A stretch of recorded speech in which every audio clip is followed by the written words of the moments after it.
Dearest gentle listeners, you are listening to the Ladies Bridgerton, returning to the ton. We are your effervescent hosts, your neighborhood-friendly Kiwi tart from Middle Earth, New Zealand. And Patty, Regency romance enthusiast, currently writing her Missing the Sun era.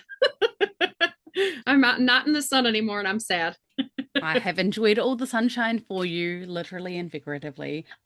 Settle down onto your favorite settee as we delve into the lives of the elite and illustrious ladies, lords, and royalty of the ton. This Bridgerton podcast is two friends talking romance, symbolism, Easter eggs, and giddy up, giddy up, giddy up, deep diving into the brownies of the episode. Well, the pity drink. The pity brownies. Of our favorite characters. We cover both book, TV series, and notable social media, therefore will contain spoilers. Okay, dear listeners, I am winging it today because we just spent a long time talking. Nearly 3 hours. So that's what happens when your two tangent queens don't talk for a few weeks. There was a lot of personal podcast news we had to get through first. And now we are moving on to Bridgerton tangents again.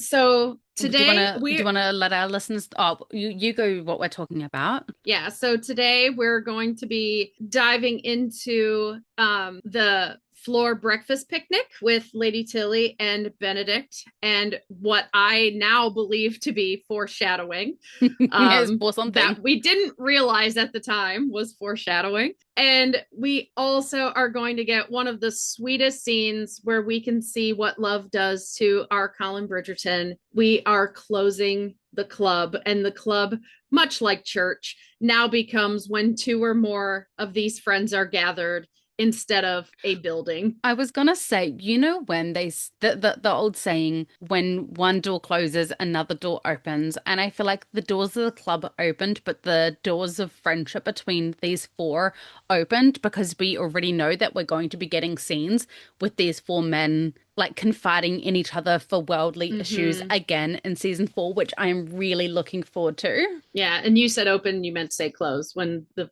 club's doors closed. Sorry. This club in spirit opened. Yes. Yes. Speaking of doors are opening, do you want to tell our listeners what you've been doing since we last recorded? Well, I went on a cruise and it was amazing. It was gifted to me by Smaug. The dragon collected all of his gold. He lifted up his belly and took some of the coins out from under his, from his bed, his stash. No, I'm just imagining him with a I don't know what do you call them? I'm thinking of, in the Hobbit movie. No, I need the word. Just draped. I don't know what you guys call them. We call them a fanny pack. A fanny pack, yeah. Oh, you call it a fanny pack too? Cool. It's a fanny pack, yeah. Okay, so I'm just imagining Smog with his fanny pack pulling out his coins. Yeah. This was kind of a whirlwind thing, but it was amazing. The question all the listeners need to know: does he actually own a fanny pack? Because I feel like he would. He does not. He does not own a fanny pack. No. Well, I know what to send him for Christmas.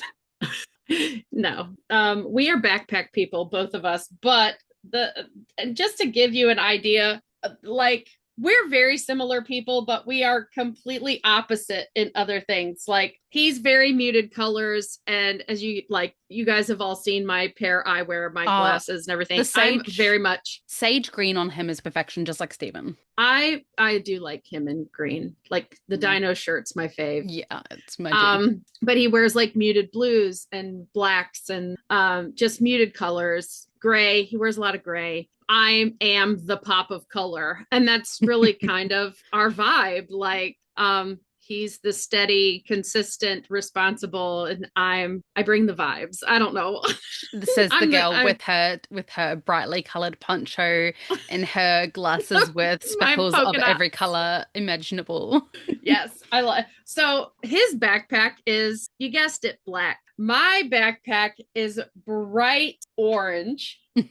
And we were going to go out into a port, and I was like, well, we should take a backpack, like we can, that way if we buy stuff, we can just carry it on there or whatever. And so he starts like, he's like, oh, I got to clean mine out because he had stuff in his. I said, mine's empty. We can take mine and it has plenty of pockets and whatever. And he looks at it and looks at me and he's like, yours I'll is empty weird. mine. He emptied his. He could not carry mine because it's bright orange. Since we last recorded, I've been on a bit of a whirlwind. I mean, we did record for YouTube, but not for the pod, so it doesn't count. No, and it was a quick, like, we've got to do this. Let's bust it out. You were Yeah. only home for 24 hours kind of thing. I went to the North Island and I went to stay in a place called Hamilton. It was originally meant to be in Auckland the whole time, but my uncle moved down to Hamilton 9 days before we got there. Super fun to change all of my accommodations and plans. So we were in Auckland the day after Christmas. So we did Hamilton. We did Taupo for a day trip. We went to Raglan for a day trip. Up to Auckland. We took our son to the aquarium Kelly Tarleton's, which was my favorite. I had so much fun. Thank you to my auntie and uncle for sponsoring our day trip to the aquarium. It was magical. I was very excited by the manta rays, and my son was very excited by the stingrays. It's all about them. And he now has a new I love stingrays. Yeah. Ezra now has a hammerhead shark, like a plushies toy. Mm-hmm. He's never had any interest in soft toys ever in his entire life, and he has barely put this hammerhead down. That's awesome. It's very cute. I'm glad he enjoyed himself.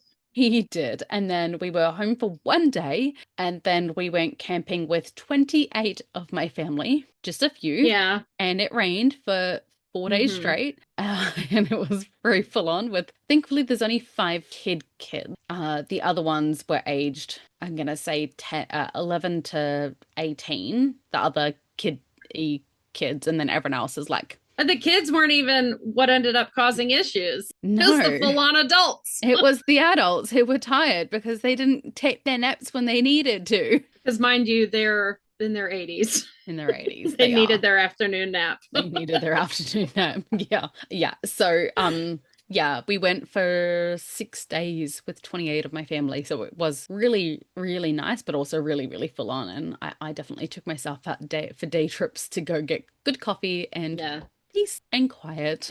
And while Tosh was doing all of her fun, I was recovering because I have pretty much learned that I have stretched, pulled, torn, whatever. My MRI is on the 10th. My PSOAS muscle, which is basically your whole thigh. It's what gives your hip flexibility. It's the hip flexor muscle. It's how you do leg raises, like all the things I can't do right now.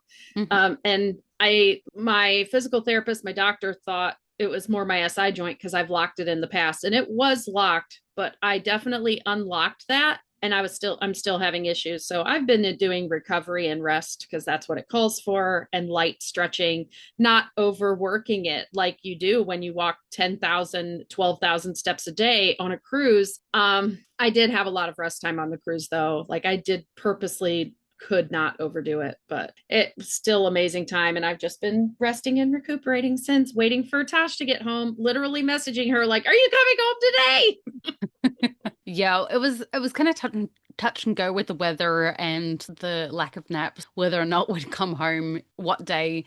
But it's our Stephen and I's wedding anniversary tomorrow. It'll be our 8th-year wedding anniversary, but we've been together for coming up 13. So we took ourselves off to a day trip to Tekapo, and the place that we go camping with our family, it's only an hour from Tekapo, whereas if we're at home, it's a 3-hour drive, and it's our favorite spot in the country. So we thought, well, while we're so close, we may as well make the most of it and take our day trip and then come home today instead. Shall we? That's a good plan. So Bridgerton. Well, I have 0 snacks. It's after 10. Well, my snack that I was going to say was my water snack of the day, brought to you by Kay and her. I got mine today. I don't know what this brand actually is. It's called a Juggy. A Juggy. It's phenomenal. I love the feel of it. Like I'm a big feel person. Yes. And this is one of my absolute favorite colors. So I was very, very excited because usually I'm trying to get my camera to show mine. It's being annoying. There we go. I don't know how many ounces. I don't know ounces, but it's It's like probably 40. it's over a liter, I would guess. Yeah, I can fit, well, it might be 32 because I can fit, I drink tea out of mine. So I do two 12 ounces and an eight, Let me which let is me 32. Yeah, let it's me 32 calculate ounces. volume. So I'm gonna guess it's like And it says right there, Colin Bridgerton's 30. carriage rides No, it take must a be long over way. because 1 liter is 32 ounces. It could be a liter. I don't know. It's a No, lot of it's a water. liter I'm because I do two 12-ounce cups of hot water and one 8-ounce cup because all I have is a Keurig. Mhm. So I do two 12-ounce, one 8-ounce, and it fills it up for my tea. So that's 32 ounces. So it's Okay. a liter for you. Yeah, which I But love thanks, Kay. because I'm a thirsty gal and the water bottle I go to bed with isn't enough. So this one's fantastic. And I Yeah. also in our pre chats, I ate a whole bunch of sour gummies that Kay sent over and they were phenomenal because I love sour gummies. Yep. Hey, my son's back. Miracle. Don't jinx it. Don't jinx it. All right, Bridgerton news. We have so much Bridgerton news. I mean, our review of the 12 Days of Bridgerton is being watched like Well, okay, wildfire right now. 2 days after the 12 days of Bridgerton, they then gave us more. I know that's what we're starting with. So we have told you guys about the 12 Days of Bridgerton, but then on New Year's, we got a cute little New Year's video from the fam, we'll say, minus Anthony. He was not there. Johnny Bailey was not there. But I find this interesting because when we first started talking about, they're recording promo back in October, this is what they recorded because Nicola is wearing the khaki blazer and tie that I was so excited that she was wearing because Diane Keaton had just passed away. So somewhere around the middle of October, when we noticed they did red carpet photography for promo, and we got those pictures. This is when they recorded that. And you can tell because also Luke Newton had just finished his run of He had the freshly House of shaved hair. McQueen. So his head was still shaved, buzzed down. But No, these you New know what I Year's just realized? resolutions were super cute, but I was a bit disappointed in Nicola's for Penelope. Hopefully, Like she's acting like she's not married. hopefully we're not going to get any wig bats this. There is a TikToker that has decided that because Jess Brownell did all the reshoots, which I think both reshoots I prefer. I don't care what they used to be. I think that the market scene is perfection and flirty and cute. And I think that Under the Willow Tree is amazing. But they're saying that they disrespected the work Luke had already done and didn't give him the time to grow back his hair. He worked so hard to grow out Colin Bridgerton's hair. It cracks me up. Oh, what is leaking? Water is leaking. Interesting. All right, so let's go through. Do you have them listed, or shall I pull it up somewhere? What, the resolutions they said? Yes. Oh, I've watched it a million times. I probably know all of them. So Benedict, first one, said to, well, Oh, sorry. Lady Violet was first, and she said to remind herself that her garden is still very much in bloom. Yes. So that tells me that Violet is going to be kind of pressing back on Lord Anderson a bit this season and kind of given, avoidant behavior. She was all in, and now she's going to be like, whoa, slow down. Okay, hi here. No, thank you, and then, darling. and then Benedict said, Wait. or Luke Thompson as Benedict said to behave at least until midnight. Then Luke Newton for Colin said to try any way he can to get He time said, alone with Penelope. behave himself at least till midnight, and then shows himself in a menage a trois. Shows himself. I just saw the family on. Wait, no, it shows him in bed. It cut to a scene of him in bed. Oh, I didn't see one that cut to a scene. It was just them. Always there. Like if you look, one moment, on the right. Oh no, okay, so it cut to him in bed with Lady Tilley and Paul when he says at least till midnight, and it's a scene with him in bed with Tilly and Paul. Yeah, but I'm pretty sure I must have missed that because every video I watched was just them on the stairs and they cut to each person as they said their thing. But I think that him and Tilly in that are sort of done. So I imagine that this is from last season. Yeah, because it's not Tilly at the Love Shack from the preview. So no. So I think that situation's done. So Luke Newton as Colin says to get as much time alone with Penelope as possible. And she's like, "Aw, that's so cute." To always find time alone with Penelope. Yeah.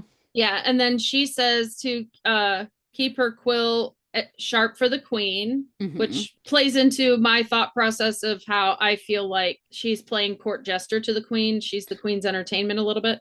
And I also think it's going to be like her trying to, and I think you even said this might be your idea, I can't remember, but about her basically trying to appease the queen all of the season rather than writing to what she actually sees or feels. And Yes. that's going to be her learning arc of the season is going to be stop trying to pander to the queen and just, and I actually do wonder whether we're going to get that. I think that Lady Danbury is going to step in between the Queen and Penelope and I think say, this is where we get the Danbury Penelope mentorship this season, season 4. But it's not going to be mentorship of realizing who she is necessarily because she already got Colin. It's going to be you have power, like you're equal to the queen kind of thing. You're both just human. well, I think it's going to be like you may think that pandering to whatever the Queen wants you to say is how to make It's, her happy, but neither of you were happy doing that. You created yeah. something truly magical. Don't let the Queens bully you into writing in a way that isn't true to you. So I do wonder whether Yeah. we're going to kind of get that mentorship, but through the eyes of one powerful woman to another, rather than Yeah. yeah. And I Yeah. think That's what I she was will saying. also help Penelope maybe learn how to stand up to and have a more equal relationship with Eloise. Well, I think naturally, as if she can be confident in front of the queen and not pander to the queen, that's going to teach her not to pander Yeah. to Eloise. Yeah. Yeah, it's just a natural thing. As you learn a new skill, you practice it with others as well. And And that plays then into Penelope's second. I'm going to go ahead and say her second one now, yeah. even though it was last. Was for her to not answer to anyone but herself. And I think that plays into the queen, her arc with the queen. But Hmm. again, none of her resolutions had anything to do with her new marriage or Colin or anything. And that bothered me because they play them as a couple, not as a couple. It's Penelope is boss babe and he's basically her beta. And that annoys me. But then Like we it would have been have more balanced if Colin had said, to spend as much alone time with Penelope as I do with my pen, like my writing pen, my quill. Yeah, but so far, like, there's nothing about him having a writing career in season 4 yet. Nothing. No. He's just running an estate. Mm. He had one book. He was a one-hit wonder, which is annoying too. Benedict has a second resolution that sometimes his mother might be right, which is hilarious. And I then think each child has to come to that conclusion. conclusion, yeah, Mama is right. Eloise says that to stop To argue arguing less with with all of her. to argue less with her sisters, though that is highly unlikely. And I do wonder whether that sister also includes Penelope, and that's kind of a foreshadowing that they may have some more rocky bumps along the way until they Yes, find but their I think it footing. now newly includes Hyacinth because remember Yes, that that Hyacinth, it was who it cut to. Florence Yeah. Hunt had said like she's entering the ton and she's building relationships with her siblings more as Hmm. a grown up than a kid, and those are rocky. I think her and Eloise are going to butt heads a little bit. Because Francesca, Hyacinth desperately wants to be on the market, yeah, whereas Eloise wants to avoid it. And I think Hyacinth will be so keen to be doing all the dress try-ons and going to all the events and talking to her mum about it that it will be overexciting Violet to the point where Violet's like trying to drag Eloise along to everything, and Eloise is like, "Why are you doing this to me?" and Hannah Dodd, as Francesca said, Well, to it goes oh, Hyacinth was first, Hyacinth which next? is Yeah. to become a dazzling debutante. Which the fandom is taking as meaning she's going to debut this season. I mean, And it and could to me, very it's well impossible. be if She's 13. could very well be Do the time jump is if the they do the only time way it jump works. and they mess with the age that she was supposed to be, because if Will Tilston, if Gregory has only just gone to Eton at, is it 13 or 14 you start Eton? Well, high school is like 14. I don't know how it works in England for private school for boys.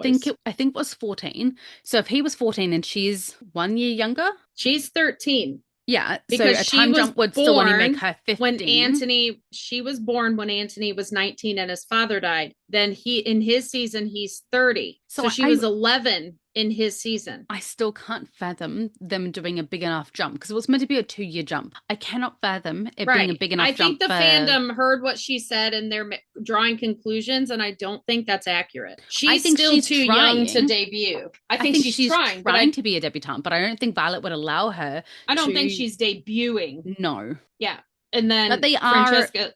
But they are very much trying to lead her into that because in each scene it gives us a flashback scene, and it was of Daphne debuting. Oh, yeah, because she wants to. Yes. She wants to debut hard. Like she's ready for the ton. So, and I can see that. If you think of like a 13, 14-year-old girl, all you want to do at 14 years old is just be grown up because you feel way more mature than the boys your age. You know what I mean? So you're just want to be at 14 for most kids. They just want to be grown up and they don't want to be told what to do anymore. And they want to be able to do all the fun stuff their older siblings are doing. So yeah, I can see that she wants to debut. I don't think she actually is. And I think that is a big rumor that's Well, false. Gonna okay. ring false. Let's talk. I mean, not that this is my favorite subject, but I do think that this is a very, very interesting resolution given all the controversies and what we've seen so far of season 4 is Hannah Dodd saying that she wishes that Francesca will enjoy everything that married life has to offer. And she says it with a twinkle in her eye. And I think we all know what that means. I think she Yeah. very much loves John. I do not I think. do believe she loves John. I think hate that the Jess amount of Brownell people. is playing it like she doesn't, which is annoying. Yes, I hate the amount of people that discount what she has slash will have had with John in order. Like Michael was special, yes, but so was John. Yes. That's how well, and that's her trope is second chances. Like you can have love more than one person in your lifetime. That is that whole trope, right? Mm-hmm. So for that to be true, for that trope to play out, she has to have loved them both and had that transition. And I feel like it's being ripped from John and Francesca actually having that full on romance love. Yeah. So, there is that. But yes, so we had that promo that came out, and then there's so many collabs coming out, like sponsoring, the marketing machine and slapping Bridgerton's name on a product so it sells. Well, so yes, that was one of the other not news, but like I am now one of the moderators of the near on million people Bridgerton page. And I actually just put up a post, I'm going to say 2 or 3 days ago, that everyone is to put all of their merch, official merch that they have found all into one post so people can go and hunt down where to find any and all of their Bridgerton merch desires. Yeah, because Dove Beauty has a Bridgerton collab. Nivea has a Bridgerton collab. Walmart has a whole wall of Bridgerton stuff. Little like teapot sugar bowls and sleep masks and new baked goods, scones and stuff like that are all at Walmart. And people are speculating like, is Bath and Body Works going to have a scent or are they going to bring back the old scents? We don't know yet. So there's a lot of collabs. And Pandora, the charm jewelry company, has there's been stirrings that there might be has an ad campaign with both Claudia Jessie and Hannah Dodd, because one of them is going to be the next season. So I think they didn't pick one. I think they did both for that reason. But they are doing a Pandora collab for Bridgerton. So that's been out. We have had apparently the Targets are doing selling all of the Dove. Target has stuff too. Yeah. Target has the Dove ones, and last year 2024, sorry, last year, 2024 had a whole bunch of merch like they have t-shirts and stuff too. And t-shirts and all that kind of thing. So I very much presume that they will do that for this season as well. And they probably I'm about to get political here. They probably begged for the sponsorship because they're being boycotted right now by a lot of people for their DEI stuff. The scrunchies, the Loungefly. Now I do actually really, really rate a Loungefly product, and their bag is very cute. Puzzles. Oh, someone just posted the Pandora collection, and it's very This is interesting. It's very the little pearl and the bee. Please tell me this is real. Yeah, Pandora has a collection. They've already done promo with Hannah Dodd and Claudia Jessie for it. This is very, very, very Eloise coded. Oh, I want that little bumblebee pearl ring. I'ma get it. And then we've had tons of magazine exposure as well this week. Year Ha and Luke Thompson were in, I don't remember which publication. Year Ha has been in Vogue this week. Claudia Jessie was interviewed and has a photo spread in Glass magazine. So there's been a lot of an Adjoa Ando isn't going to be on the cover of Good Housekeeping. So there is a ton of Bridgerton magazine content either already out or coming to you soon. I'm just looking through. And then have you gotten an email with a link or anything for that January 14th event yet? Because I have not. No. But you signed up, right? You RSVP'd? I did. Yeah, I did. Okay. Yeah. I was just wondering if I accidentally deleted it and I would have been mad.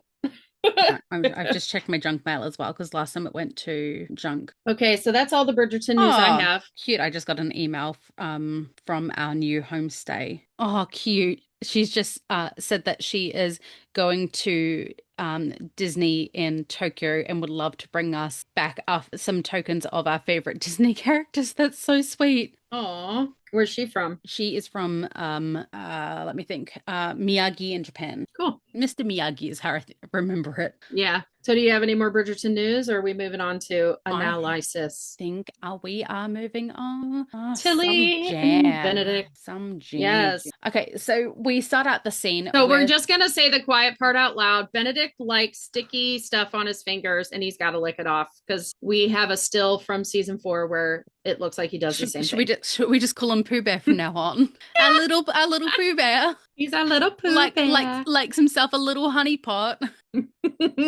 Yes. So Benedict and Lady Tilley, I don't know, to me, this seems not casual, but more day in. And that's the transition for her, I think, because she's the one who brings it up. I don't think I've ever shared a meal with you.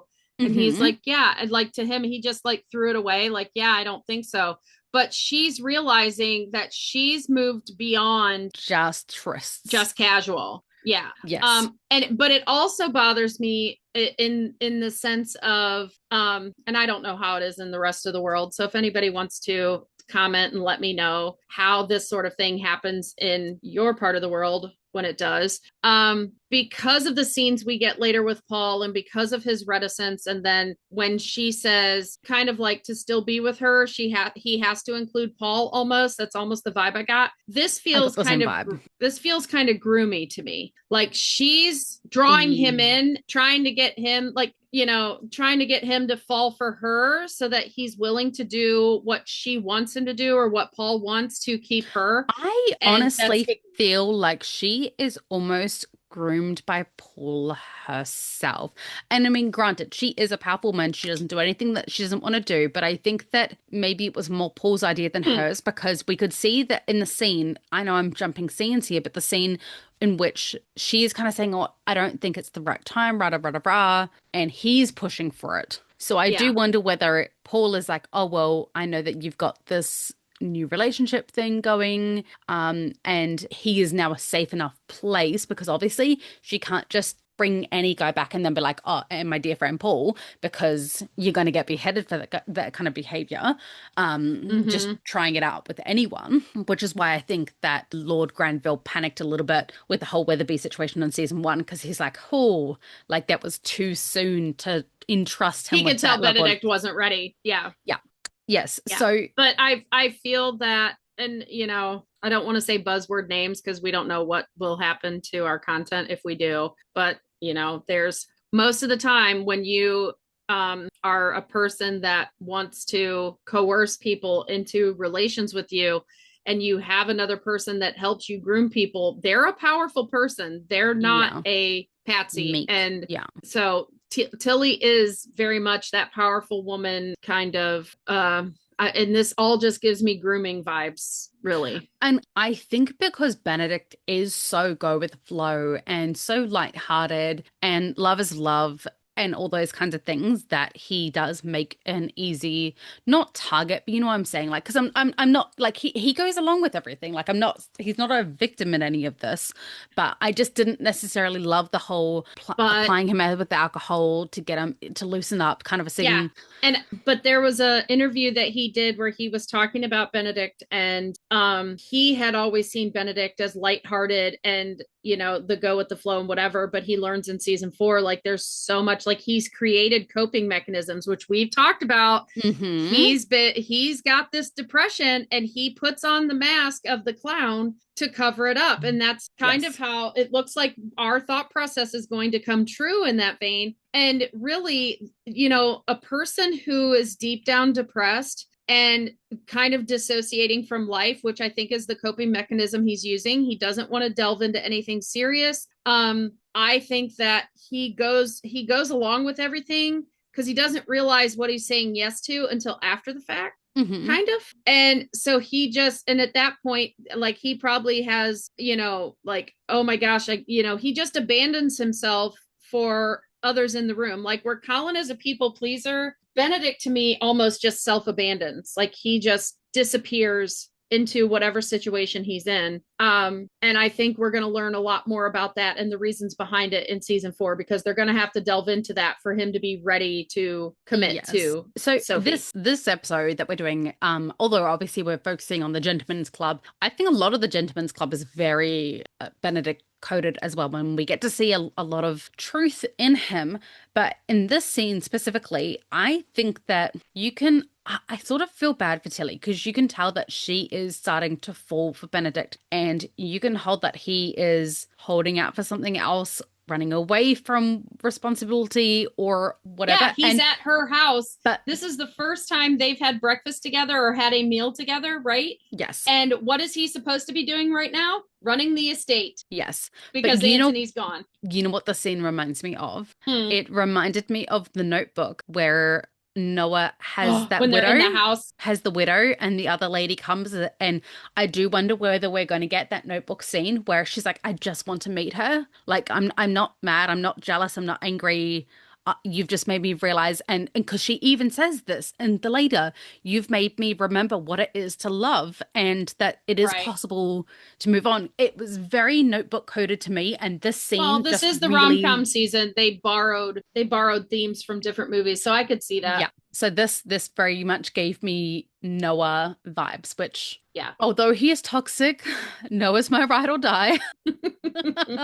Well, he redeems himself in the end because he puts himself in the same nursing home with his wife and he reads their story to her every day. He was consistent. He was consistent. Yes. He was a very sweet older man who was very determined. Loved myself Yeah. a bit of Noah. I cry, and I mean like not cry. I mean Yes. sob hysterically Yes. every time. Yes. Yes. And then the more I try not to cry, the more I snort from trying not to cry. And you do your chin is going, like, you know what I mean? Like you're trying not to so hard, but you're doing it Oh, anyway. yeah. Yeah. Okay. So yeah, I do get that kind of vibe. But anyway, they're having their little picnic on the floor. They're sucking things off of one of those fingers. It's all Well, it's his very own fingers. seductive. Yeah. All very seductive. And I think that was his way of diffusing the seriousness of the conversation because she's like, oh, this is the first meal we've had. Oh, I'd like you to meet my very good friend. I've met your family, you know. Yes. And so I think that him You dipping know his what? fingers in the jam and licking it off was a way to break the The pressure second on that him. she said my very good friend Paul, I was like, spidey senses are going off. My hairs are sticking up. What do you mean you're very good friend? Yeah. I thought Ooga, ooga. I thought that Benedict was your very good friend. How many very good friends do you have, ma'am? And I sort of That's where they pulled from the best little whorehouse in Texas. I just I immediately knew that he was more than just a friend. Was I quite anticipating the full scope of it? No. But Yeah. I sort of do love that she didn't even invite Benedict. She told Benedict, I'm hosting I'm and you're coming. hosting a Yeah. dinner party with my very good friend, and you are coming. It was not Well, the thing optional. is, She was and the thing telling is him. she said dinner party. So if I was Benedict and I walked in and it was just the three of them, I'd be like, wait a minute, Where's lady, the party? where's the party? And she said she was hosting it with Paul, not Mm-hmm. hosting him, right? Mm-hmm. She was hosting and he was coming. She said hosting with him. So But that I should have would have been I would have expected a soiree. that should have been our I mean, remember the really juvenile joke, I'm hosting a party where in my pants? That was basically what she was meaning. Right? Yeah. Anyway, let's move on to the main event. The picnic is only our entree. Let's move on to our main meal. The Gentleman's Okay. Club.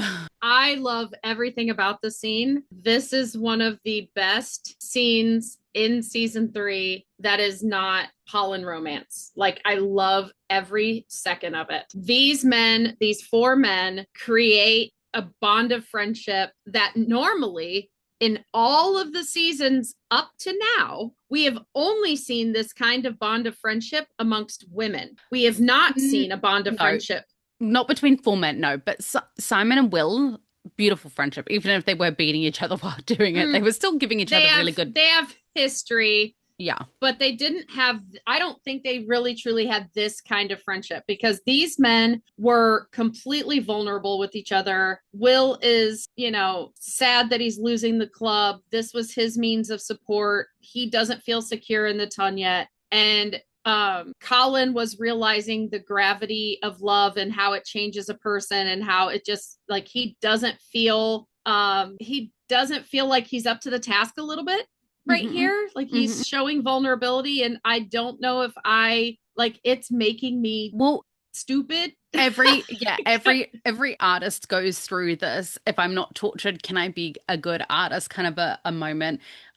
You've got Benedict who is opening up about actually being happy. And after you were just saying about how, fighting his depression in the last season, this is a really nice change. And This is the most genuine I've felt like when he is happy that he can say it and it's okay. and then we've got John, and I do wonder because John in the books was incredibly introverted and didn't really like being around anyone. But this John, I feel like they've made him that he's just never found his people. And when he does, you And he get can't handle any crowd larger than 3. When he's got 3 other people, he's good, but anything more than that, he clams up.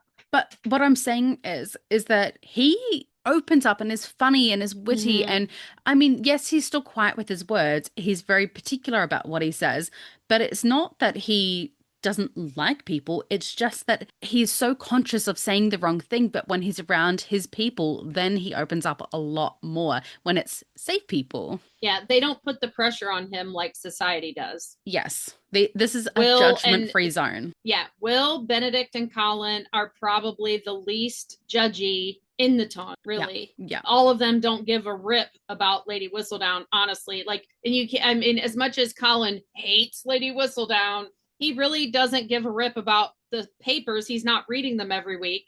He's only No, reading them when somebody hands it to him and says, "Oh, you're only when mentioned." it hurts Oh, him. Yeah, Eloise. Yeah. yeah. He's not a weekly reader at all. And Benedict never even really picked one up until Tilly said they were cool. He's such a follower. And Will didn't read them. Alice did, and she said she read it for education. Yeah. So, Which like, is bull because she was making commentary about what she was reading in them to Simon in season 1. yeah. So she was reading them all along. All right, let's dive in to the first kind of scene coming in with eggs. Oh, I'm having dippy eggs delivered to me. Dippy eggs and salt. The brothers are cheersing to John in his engagement to Fran. Benedict then comments on how happy Colin seems and is tickling him.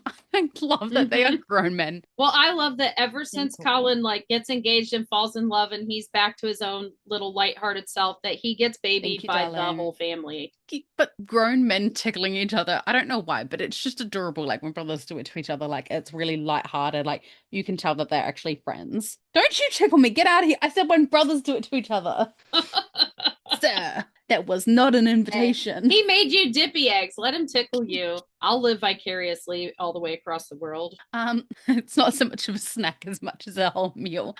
And Benedict is telling Colin, "Have you gone all simple with love?" Yes, I love this teasing is not like the It's Bridgerton's happy. teasing is with love. Like you can I'm. see the difference in the Featherington house. Like I'm this happy for your is happiness. yes. Dippy. It's too late for me to eat, but I so want to eat because I'm watching. I'm sorry. And I'm actually hungry because I ate dinner way too early today, so I should eat something, but can't.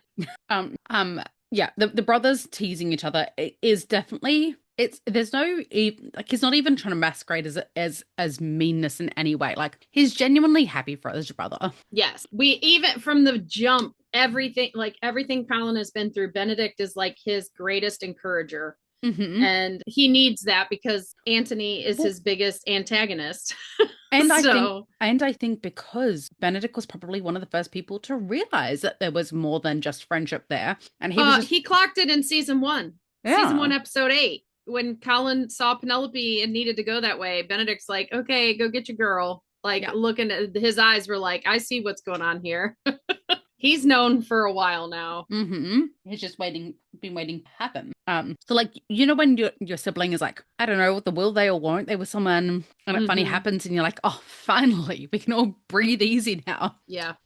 So this is when Will offers the man a drink of his finest brandy, as he doesn't want it going to the new proprietor. Even though he agreed to sell, you can tell that he's still really grappling with the idea of not being the actual main provider for his family. Like he agreed to do it because yes, he knows it's the best thing for his family, but he has always been the main provider for his family, and to give that up is really scary. Yeah. And it's almost like giving up his identity. I mean, a little bit like what Benedict's doing right now, and a little bit like what we're going to see Colin doing in season 4. And you know how we always talk about how the side stories feed the main story? Colin is going to be giving up his identity as a writer to become To run that estate. Yeah. the father of the heir. Not even Mm-hmm. to be the lord of the family, but to be the father. So you're just basically being a placeholder for someone. And I think that come the end of season 4, we might see Colin saying, I love doing this, but actually we can do it as a team between Penelope and Portia and Colin so that he can still afford himself the time to write. Because I think that it will be part of his arc, sort of like how in season 2 Benedict has just, or season 3, sorry, Benedict's just given up on his art. I think it'll become Yeah. an arc of his growth that he'll Yeah. I want to go think back to it. Yeah. I think this is going to be a season of kind of rediscovery, like where he meets Sophie, but then he doesn't, they reconnect years later and he has to rediscover her. He's got to rediscover his art, and finding Sophie does that. I think Colin needs to rediscover his writing. Penelope's got to rediscover her power because she has it with the ton and the popularity, but she doesn't have it with the queen, she thinks. Hmm. So I think that's going to be kind of the theme of this season, is everybody rediscovering what gives them their power in a way, Hmm. rediscovering joy, what brings them joy. Yeah, yeah, very much. Yeah, because we're going to see it with Violet. We're going to see it a little bit with Hyacinth, where not different. Like she thinks that being part of the ton will bring her joy, but actually I think it brings more stress than anything. yes, she's got her rose tinted glasses on where the ton is concerned, and I think she's going to find out quite quickly that it's not as kind as it appears on the surface, especially with Posey and Rosamund. Thank you. I was like, You're just all your brain's a egg. oh, she's she's dippying. Yeah, so yeah, I think you're right there. I think even nowadays that's still kind of something that a lot of men grapple with, is not being the main provider.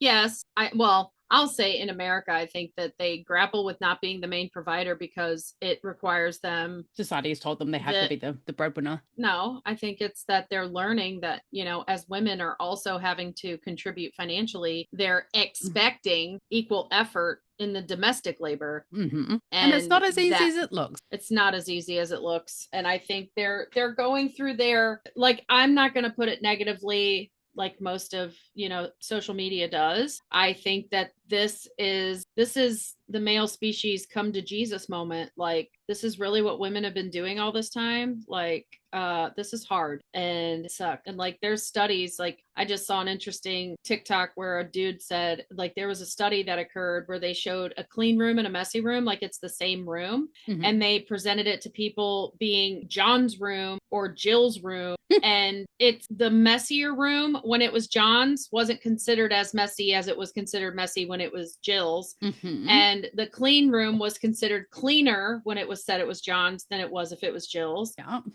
And Jill like was really criticized for the cleanliness of the room either way. Even the clean room, people found ways that it wasn't clean enough Mhm.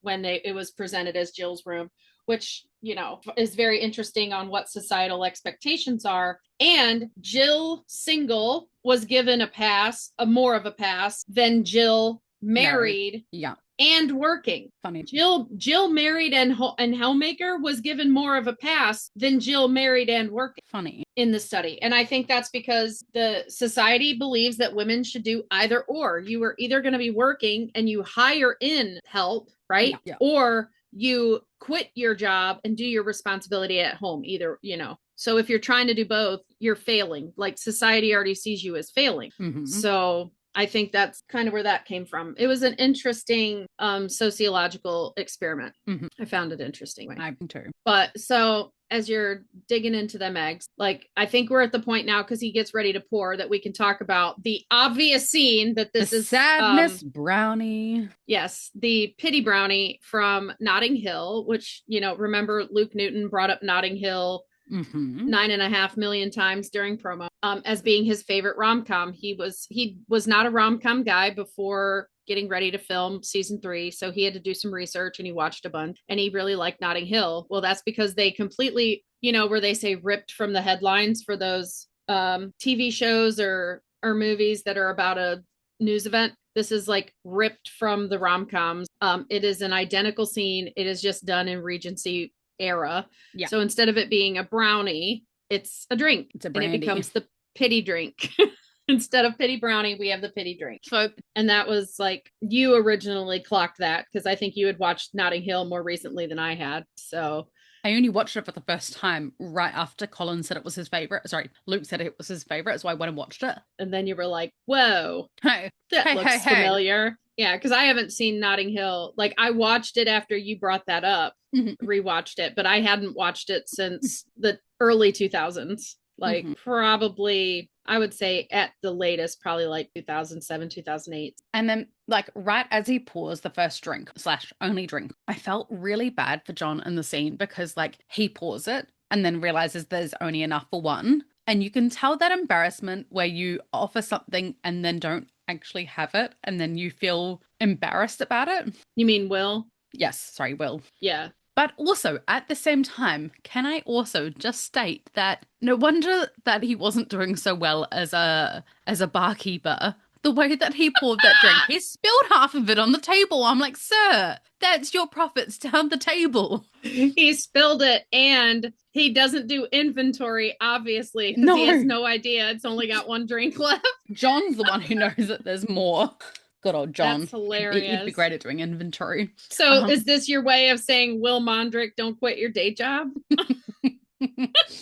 Or it's a good thing you quit your day job or whatever? Yeah. So they're all basically pretending how their lives are the hardest whilst also not bragging, but sort of... They're doing the humble brag. The humble brag, but it is genuinely a humble brag because John's the one who clocks that it's a humble brag and not really a pity drink.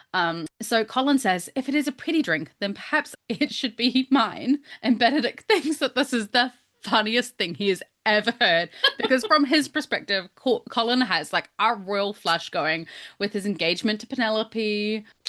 But I love this part too because Colin doesn't even hesitate. He just says, I haven't written an entire sentence this week. But like even before that, the fact that Benedict that thinks that Colin's excuse for I need it is hilarious tells you just how much he likes Penelope, that he thinks it's so hilarious that Colin has anything to complain about because you just got the girl of your dreams. And that's why I'm so much a Benedict girly, because he is just full support. Well, I think he's full support, but I think his whole thing, and I mean, yes, he very much supports Penelope. And I support Penelope because it's huge that she can call Benedict a rake when in season 3 Mm-hmm. in the park, she couldn't even speak words to Benedict. Mm-hmm. Like he's like realizing, oh, she still can't talk to me. I'm gonna walk over here. Like she walks up and sees Benedict and is like, not saying a word, not saying a word.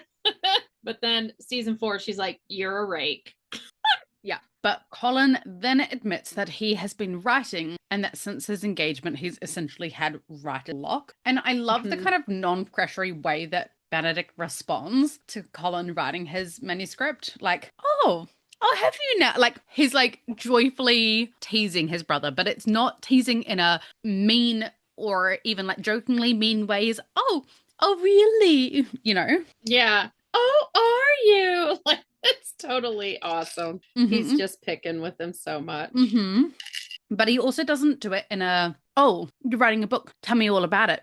I want to know all the details. Like, there's no pressure whatsoever. It's just, ooh, someone's writing a book, are they? You know, it's just, it's cute and Right. It's teasing. it's encouraging though. And I and I Mm-hmm.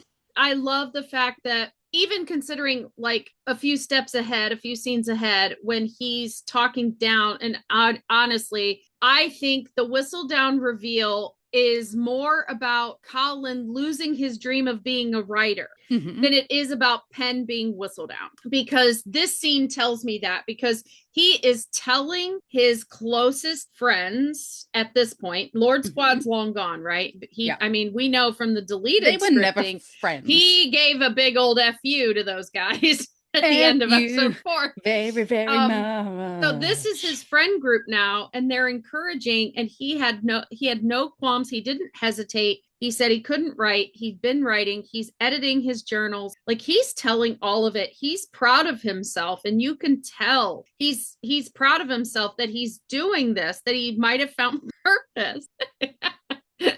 Ma'am, you need a napkin. Excuse my brief intermittence while I go get some tissues. Oh, there's a towel. That'll do. It went all the way down my dress and hit the floor. Bounced three Yeah, times. you had a little bit of white schmutz on your lip, just saying. Hattie's not going to let me have the pity drink. No, pity drink's not for you. You get to eat dippy eggs. But Colin is so proud of himself here, and how devastated he is, like how upset he is when he tells her, like, you are a successful writer. Like, I can't even believe like you would even talk to me about my writing like that. Like when he found out Penelope was Lady Whistledown, he felt like she was patronizing him, Yeah. and he got his hopes up for a career, for a purpose, off of what he believes is being patronizing. Yeah. So I think the Lady Whistledown reveal, honestly, it was jealousy. It had less to do with, at that point, I think that if she had not quite mentioned all of his writing yet, it would have been a dud. It would have fizzled out, right? Yeah. But because she had talked up his writing, she's like, oh, I want to read your writing. I really enjoy it, whatever. He's like, my writing is in journals. You are published. How in the world are you going to tell me you like it? You just told me that because you have a crush on me, right? Mm. So that's how he's thinking now. And his ego is so I don't think Lady Whistledown is about Marina. I don't think it's about Eloise. And I think that's why a few scenes ahead, when they're going through the what about this, what about that, he accepts her answer verbatim as it is without continuation, because that's not the crux of the issue. No. And he gets to that finally when he says the stuff about his writing. So, but this scene tells me that this is open, completely open Colin, very proud of himself. He's going to be a writer. Like he finally has found a purpose, and he's telling people, he's announced it to people, which makes it even worse later as well. Okay, let's talk about another Bridgerton brother and their life trajectory at the time, because Benedict states that he deserves the brandy as he has no direction in life. And Colin reminds Benedict that he is the happiest he has ever been, running the household, evenings with Tilly, and Benedict agrees. So it's like, well, he doesn't know all that stuff, but yeah, we filled in the blanks. I feel like Colin does know about Tilly because she was at the Well, he engagement brought her party, to the party, yes. which leads us Um, to just assume that he knows all about them and that they've talked about it yeah. elsewhere. But I love like Benedict tickled him when he, brought up the love stuff. And Colin is saying, "Aren't you the happiest you've ever been?" Because he knows that Benedict brought somebody to a party, like he actually had a date. Yes. He smacks him like on his stomach a little bit. Hmm. Like just seeing these two actors really play up their This brotherly is how I act with my connection. cousins. Yeah. Yes. Like they do such a good job at making the connection believable, which is part of the reason we all love Bridgerton, because the family, even though they're all separate actors, they all have their own lives, they are not related in any way. They have come together and created this connection that is believable to us. We see ourselves in how we act with our own siblings And the or your relationships, cousins. yeah. Yeah, and in our relationships in these people. Hmm. Yeah, but especially this next bit, because John then states that the drink is then his and says basically, if I am to read this correctly, and I'm like, oh, John, oh, John, Yeah. if I am to read this Looking at, he's like, correctly, I might be wrong. I'm not good with social cues, but is this actually who's winning at life? And it was like one of the most tism coded speeches I have heard from him because he's like, now, if I have deduced through E equals MC squared, and if you carry the two over here, then that means I'm the winner because I've got Francesca. And both boys start groaning. they're like, Please don't start saying sentimental things about our sister. And they're like, gross. gross. Yeah. I love how they can be happy for each other, but the second that it's of the opposite gender or anyone actually saying anything explicitly nice, not through coded niceties, they're like, no, no, that's too far.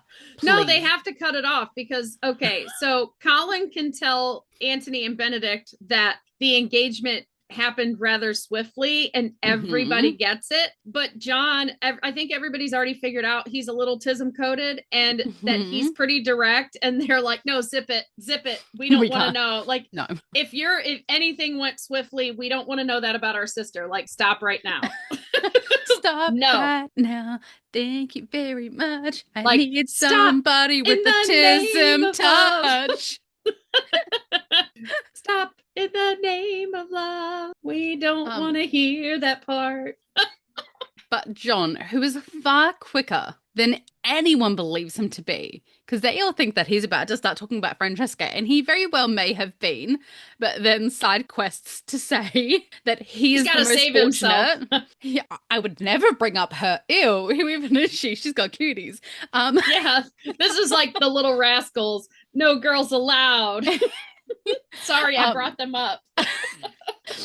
far quicker than anyone believes him to be, says that he is the most fortunate because he has spotted another bottle of brandy, Another bottle. another I bottle. have spotted another bottle. Another bottle. I just love all of the teasing, but none of it's mean-spirited. Like, this is so No. different from the Featherington teasing. Like, and don't get me wrong, I also enjoyed the Featherington teasing, but in a different regard. You kind of walk away from that teasing with like a little sourness in your mouth, but this one is just pure honey. This honey hasn't spoiled. No, the teasing here is like, watching your old comfort show, Brady Bunch kind of family teasing. But watching the Featheringtons is like watching Real Housewives. Yeah. Like it's just Everyone's talking nastiness. underhanded and like Yeah. Yeah. backhanded compliments. Yeah. So this is when John toasts to Will's club, and I think that it's incredibly sweet that he interpreted like Mr. Tism coded, who people just don't. I don't think they get that he feels everything. He sees everything. He Mm-hmm. just takes a little bit longer to interpret, but he's the one who's acknowledging more so than Benedict and Colin, who arguably have more of a connection to Will, but it's John who wants to toast the club because he's interpreted just how sad that Will is about giving it up. And he wanted to toast, and this is a beautiful thing. He wanted to toast that to all that that Will had achieved on his own. Well, not on it with Alice, like not handed to him like so much of what Yes. goes on at the ton That he worked for. that he worked for. Because these are men of leisure. They don't work. I mean, they all No. want to work. Well, we don't know if John wants to work, but we know Benedict was pursuing art and Colin's always wanted a purpose. They want to do something other than being a man of leisure. Yes. So I think that it's really, really beautiful that Will has someone who is acknowledging everything that he achieved, because that is really like, you see the melancholy music starts playing and Will looks around the club sadly as his friends like toasting, and he's looking around what could be like his last moment in his club. And what a beautiful last moment to spend in the club after so many of the mean patrons, what's Lord Garrett coming in and, oh, well, if your shot is as good as you pour. Well, that's not saying a lot, sir, because you're a terrible pourer. Well, that's why Lord Garrett wants him to come, because he won't get anything and Lord Garrett has a chance. Yeah, but sorry, Will. It is a nice send off. Will, you have many lovely attributes. Pouring is not one of them. Yeah, no. You are a good partner and husband. To be fair, for how much of a beating those hands have taken, it's amazing that he can hold them steady at all. Even hold the bottle, shit. Yeah, he must have some serious arthritis coming his way. Well, and I love to, like, well, I don't love it because it's peer pressure, but John doesn't want to have another drink, doesn't want to have a last drink. And the brothers are like, no, you've got to do it. You've got to drink this with us, right? So a little bit of peer pressure from the bros, but I think it's because they just wanted to include John. They wanted him to feel included.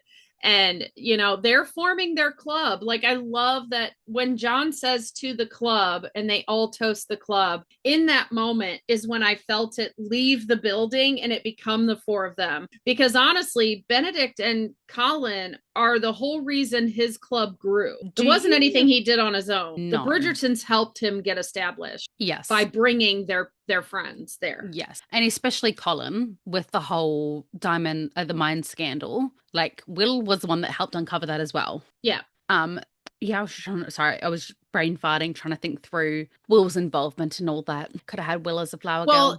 Will he had to disrespect Will in the moment. So kind of for an apology, he brought his friends. He wanted to boost Will's club because Will was in his scheme, in his plan, and Colin is crafty and he can't reveal his hand until he needs to reveal his hand. Yeah. Will became collateral damage, and Will is his friend, so he wanted to make it up to him. Rectify that, yeah. Which is lovely. I mean, I don't think Will, if he just went and said, hey, I'm really sorry I did that, like it was for this reason, but I think it would have been fine, yeah. It would have been fine. But no, Colin's a good soul and he wanted to help his friend anyway. It's going to be very interesting to see what they are up in next season and where their storyline's going to go. I mean, as much as I want to see the ladies together having tea, like we know the ladies of the family have that tea, and Penelope kind of clocks Sophie, like, I think I recognize you kind of thing from the book.